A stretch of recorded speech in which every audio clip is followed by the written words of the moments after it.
ఇక పత్తి రైతు నెత్తిన 7 క్వింటాల పిడుగు అని చెప్పేసి కొనుగోలు పరిమితితో కొత్త కష్టాలు, తక్కువ ధరకే వ్యాపారులకు అమ్ముకోవాల్సిన దుస్థితి ఏర్పడ్డదని చెప్పేసి ఒక వార్త కనిపిస్తూ ఉంది. పత్తి కొనుగోలును ఎకరాకి 7 క్వింటాలకు పరిమితం చేస్తూ సీసీఐ జారీ చేసిన ఉత్తర్వులు రాష్ట్ర రైతుల పాలిట అశనిపాతంగా మారాయి. రాష్ట్రంలో సీజన్ ఆరంభంలో వర్షాభావం, ఆ తర్వాత భారీ వర్షాలతో పత్తి రైతులు తీవ్ర ఇబ్బందులు ఎదుర్కొంటున్నారు. మరోవైపు ఈసారి సీసీఐ కొత్త నిబంధనలు విధించడంతో కొనుగోళ్లు 3 వారాలకు ఆలస్యంగా మొదలవుతున్నాయట.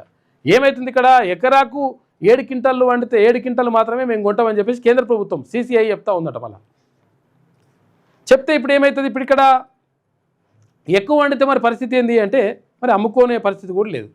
ఇప్పటికే వర్షాలతోటి తడిసి ముద్దయి రకరకాలుగా ఇబ్బంది పడి, లేకపోతే చేను పాడైపోయి రకరకాలుగా ఇబ్బంది పడిపోయి పత్తి రైతులు సమస్యలు ఎదుర్కొంటూ ఉంటే ఇక ఇదో కథ. మళ్ళా కేంద్ర ఆర్థిక గణాంకాల డైరెక్టరేట్ నివేదిక ప్రకారం రాష్ట్రంలో 45.32 లక్షల ఎకరాల్లో పత్తి సాగైంది.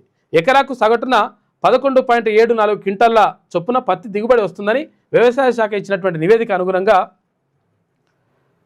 12 క్వింటాల చొప్పున సీసీఐ కొనుగోలు ప్రారంభించింది. అసలు యాక్చువల్గా 12 క్వింటాల వరకు కొంటామని, ఏది ఎకరాకు. సోమవారం హఠాత్తుగా కొనుగోలు పరిమితిని 7 క్వింటాలకి తగ్గించేసిందట. 12 క్వింటాలు కొంటామన్న వాళ్ళు 7 క్వింటాలకే మీరు అంతకంటే ఎక్కువ మేము పండితే మేము కొనమంటే మరి పరిస్థితి ఏం కావాలి? చిన్న సన్నకారు రైతులపై ప్రభావం ఉంటుంది. రాష్ట్రంలో 24.12 లక్షల మంది రైతులు పత్తి సాగు చేశారు. ఇందులో 70% మంది 3 ఎకరాల వరకు ఉన్నటువంటి చిన్న సన్నకారు రైతులే.